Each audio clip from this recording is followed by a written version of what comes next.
आप सभी लोगों का स्वागत है एक बार फिर से केजे क्लासेस के यूट्यूब चैनल पर। हाँ जी, थंबनेल आपने बिल्कुल सही पढ़ा। 3B और GSTR 1 का डेटा डिलीट हो रहा है, अपने आप पोर्टल डिलीट कर रहा है। अब इस केस में हम क्या करें, पहले मैं आपको दिखाता हूँ कि 3B का डेटा डिलीट कैसे हो रहा है। इससे आपको समस्या आ सकती है। अगर आपने यहाँ पर देखा हो, ये जून की रिटर्न है, ठीक है ना। ये जो जून की रिटर्न है अभी हमने 25 सितंबर को फाइल करी।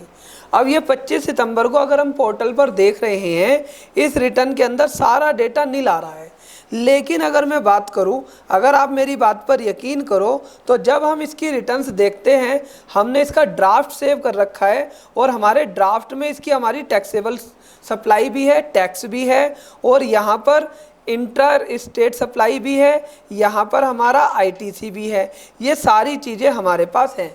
लेकिन जैसे ही हमने इस रिटर्न को सबमिट करा, सबमिट करने के बाद फाइल भी नहीं करा था, तभी हमारा ये सारा डेटा डिलीट हो गया। अब ऐसा एक क्लाइंट के केस में नहीं हो रहा, ऐसा एक से ज़्यादा क्लाइंट के केस में हो रहा है। ऐसा एक मंथ में नहीं हो रहा, एक से ज़्यादा मंथ में हो रहा है। ऐसा सिर्फ GSTR 3B में नहीं हो रहा, ऐसा GSTR 3B के साथ GSTR 1 में भी हो रहा है। GSTR 1 में B2B के इनवॉइसेस हम डालते हैं, उसके बाद वहाँ पर 0 वैल्यू आ जाता है। तो ये जो सारी कमियां हैं, ये पोर्टल की कमियां हैं। पोर्टल कई बार लेट फीस गलत ले रहा है। अगर मैं आपको बताऊं, कल अगर कई लोगों ने रिटर्न फाइल करी होगी, तो कुछ केसेस में, सारे केसेस में नहीं, वो लेट फीस गलत कैलकुलेट कर रहा था। ठीक है ना जी। तो मैं आपको बताऊं, ये पोर्टल की जो ये कमियां हैं, इस केस में हमें करना क्या है। अब ये क्लाइंट मेरे से ये कहता है, सर मैंने जून की भी डाल दी रिटर्न नील, जुलाई की भी डाल दी, मैंने करा तो डेटा पूरा फिल था, लेकिन अब ये नील शो कर रहा है। अब इस केस में हम क्या करें, अगस्त की फाइल करें या नहीं करें। तो मैं आपको बताता हूँ, इस केस में आप क्या करो, अपनी अगस्त की जो रिटर्न है उसे फाइल करो। सर ये अगर मैंने अगस्त की रिटर्न फाइल करी, तो क्या मैं उसमें ये जो जून की वैल्यू है और ये जो जुलाई की वैल्यू है, क्या ये भी डाल दूँ, क्योंकि मेरी जून और जुलाई तो नील की गई है। तो मैं उससे कहूँगा, हाँ भैया आप अगस्त के अंदर ये डिटेल भी डाल दो।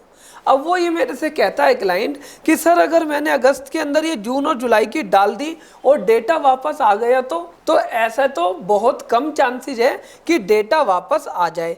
और अगर फिर भी डेटा वापस आ जाए, तो इस केस में क्या करो, जैसे आपने इस 3B का ड्राफ्ट सेव करा है, जैसे आपने GSTR 1 का डेटा ड्राफ्ट करा है, सेव करा है, ऐसे ही जो ये रिटर्न दिखा रहा है ना हमारा नील, आप इसका स्क्रीनशॉट ले लो और आप इसे सेव कर लो। और कल को अगर ये डेटा वापस आ जाता है, तो आप बता देना कि भैया ये पोर्टल की गलती है, हमारी गलती नहीं है।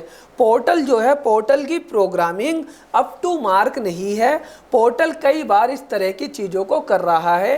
पीछे भी ये देखने में आया है, GSTR 1 के डेटा को इसने डिलीट करा है, अब हमारे केस में इसने 3B के डेटा को डिलीट करा है, और हमारे एक केस में इसने जो है GSTR 1 पे, ठीक है ना, और GSTR 3B पे डेटा तो गलत करा ही करा, साथ में इसने क्या करा, 3B की लेट फीस भी गलत कैलकुलेट करी है। तो मेरी ये रिक्वेस्ट है, ठीक है, हमारे फाइनेंस मिनिस्टर से, GSTN पोर्टल से, कि भाई एक बार आप अपनी प्रोग्रामिंग को ठीक कर लो, जिससे कि एसएससी को दिक्कत ना हो। और एसएससी से मेरी ये रिक्वेस्ट है कि भैया कई बार ना आप जब लास्ट डेट पर वर्क करते हो, तो बहुत ज़्यादा वर्कलोड होने की वजह से, बहुत ज़्यादा वर्कलोड होने की वजह से इट में भी पॉसिबल कि पोर्टल ऐसा कर सकता हो। हालांकि करना नहीं चाहिए, लेकिन फिर भी ऐसा हो सकता है, क्योंकि ये सारी जितनी भी दिक्कतें आती है, इन जर्नल ये लास्ट डेट्स में जो रिटर्न फाइल होती हैं, जर्नली वहाँ पर ही ये देखने को मिलती हैं। तो मेरी आप सब लोगों से ये अपील रहती है कि आप अपनी रिटर्न्स ना टाइम पे फाइल कर लें। और अगर आपके साथ भी पोर्टल में कोई दिक्कत हुई है, तो मुझे कमेंट बॉक्स में लिख कर बताना कि पोर्टल में क्या दिक्कत हुई है, और सॉल्यूशन मैंने आपको बता ही दिया। आप इसका स्क्रीनशॉट खींच के रख लो और साथ में आप ग्रीवेंस भी फाइल कर दो, जिससे कि आपके पास एविडेंस हो। कल को कोई लिटिगेशन हो जाए, कोई दिक्कत आ जाए, तो आपको वो एविडेंस आपके काम आएगा।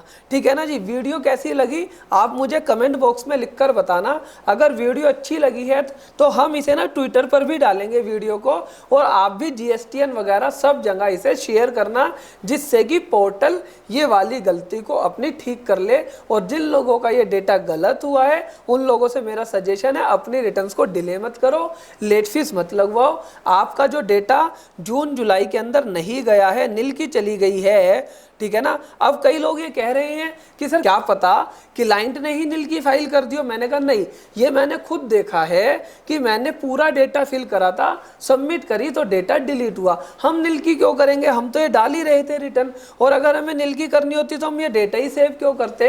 तो ऐसा नहीं है, कई बार ऐसा नहीं है गलती हमारी है क्लाइंट की है, कई बार पोर्टल की भी ये गलती हो जाती है। ठीक है ना। तो हमने ये देखी 3-4 गलतियां हैं पोर्टल की, तो हमारी रिक्वेस्ट है कि पोर्टल जल्दी से जल्दी ये वाली गलती अपनी ठीक कर ले। तो ठीक है ना, इस वीडियो को ज़्यादा से ज़्यादा आपको शेयर करना है। वीडियो अच्छी लगी है तो आप इसे लाइक भी कीजिएगा, चैनल आपने सब्सक्राइब कर ही दिया होगा। इस वीडियो को देखने के लिए मैं आपका दिल से धन्यवाद करता हूँ। Thank you for watching.